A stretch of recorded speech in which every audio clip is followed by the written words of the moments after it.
Magandang araw mga kaibigan. Bigyan natin ng reaction, opinion itong post ng Dare to Us. Sabi niya dito, via Newswatch, Middle East conflict may drive Philippines, China joint oil and gas talks in the South China Sea.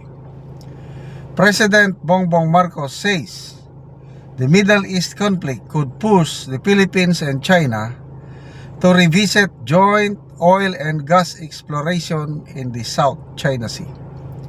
In an interview with Bloomberg, Marcos says shifting geopolitical dynamics may prompt a recalibration of ties. Bumaliktad na ang ating Pangulo.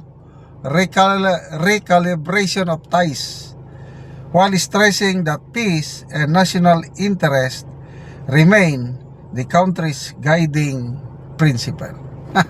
Ano ba yan? Kikipag-away kayo tapos gusto nyo rin pang makipagkaibigan.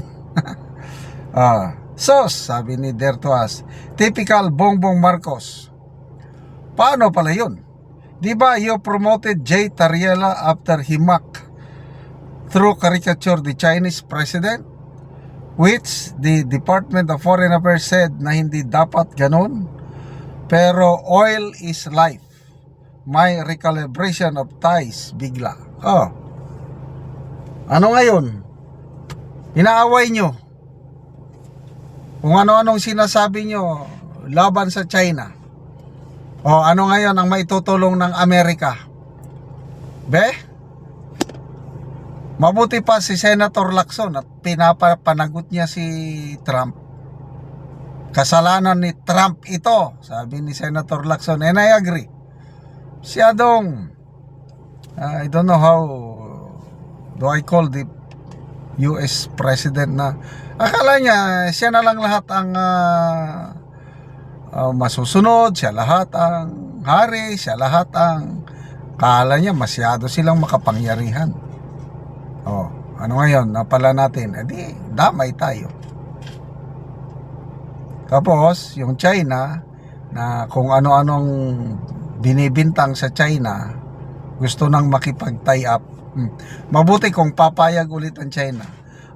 Yung mga joint oil exploration na yan, kung hindi ako nagkakamali, panahon pa ni Pangulong GMA, nasimulan na yan. Kaya lang I don't know bakit hindi natuloy yung joint oil exploration. Sa panahon ni Tatay Digong na yan, napag-usapan din yan. Mas malaki nga ang percentage.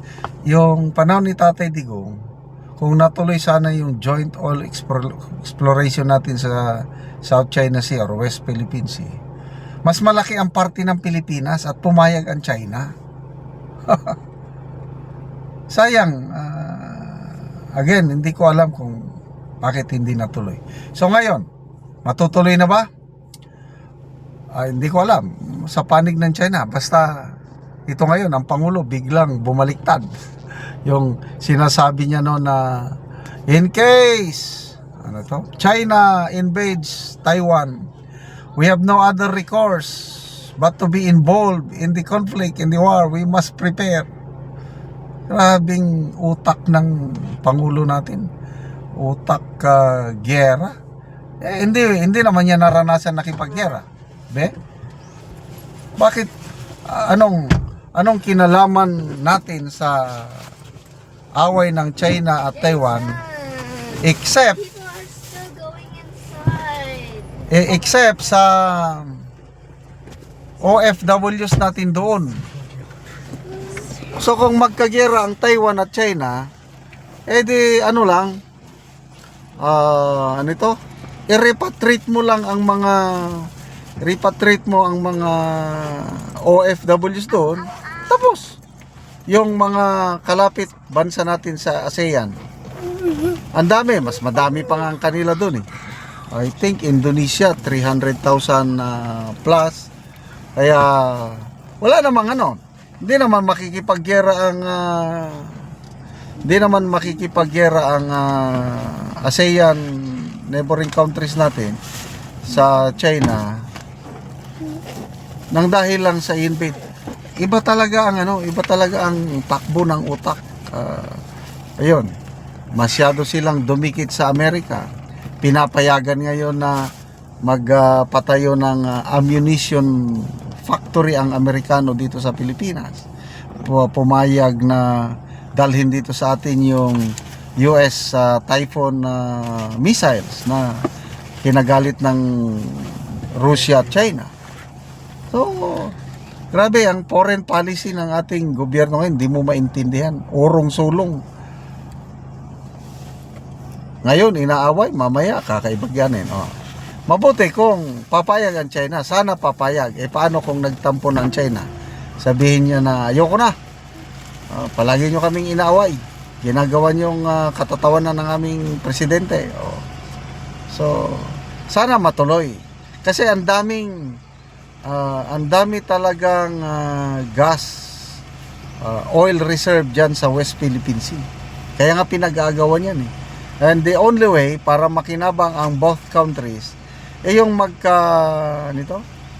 magkasundo na lang.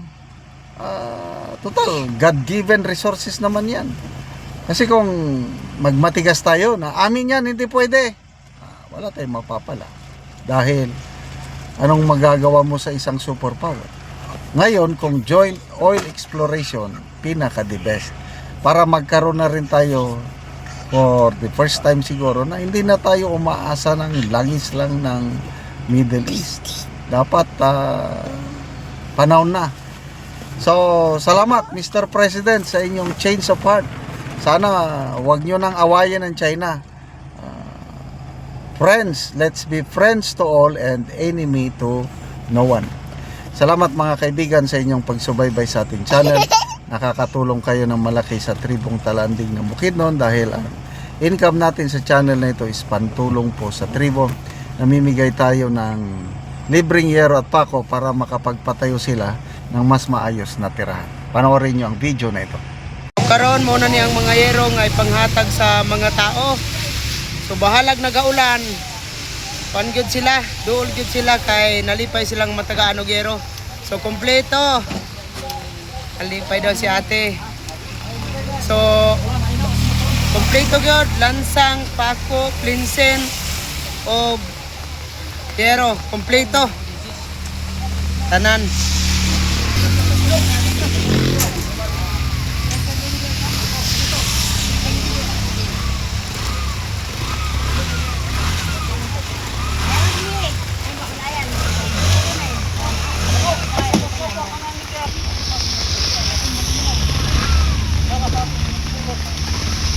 So nani sila ang magtagaan.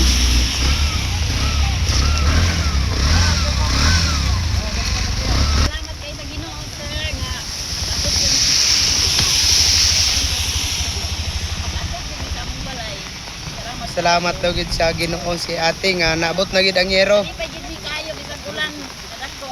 Nani mi dito sa highway. Oo. Tanaw gid namo ang ko. Yatag nga yero. Yeah. So ang uban naalang sila sa ilang balay, so magkuha lang sila karon kay ulan man nga kusog karon, so wala gid tanan nakaani tungod sa ulan.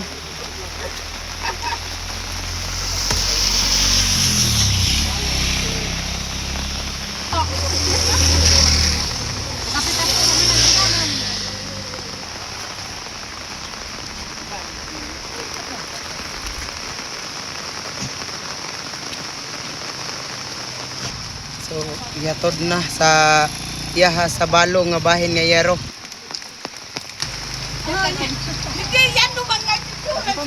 Ug karon mo na ni ang balay ni nanay sa usa ka balo. Oo, kaginuda man gid kando na no. Ato man hano ato nos tulo.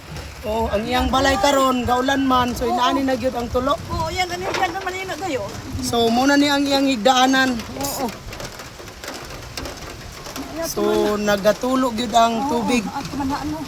tungod sa ulan. So naa na gyud sa iyang higdaanan. So gipansumpay-sumpay lang gani ang hero ang sako. So ani na gid ang iyang pagpuyo in town Ngano ni sila nanay. sa Ginoo nga naay hinabang nga sin sa apo nga naluoy gyapon sila sa apo nga lisod kayo akong kabutang kay lisod ang walay bana. Tuy balo naman gud siya. Ani, wala na biya akong magkasampit, di ko pagkasampit og anak. Oo, Kay lisod na. salamat. Salamat kaayo sa naga dunir sa sinsa. Salamat sa Ginoo, Ginoo. Yan lang hinanugit sa tigtig yung kuminginon kay do na wa ka na kusin. Oo, sige, salamat kayo nanay. Salamat sa iyo sa tulong si Dito. Oo, sige nanay.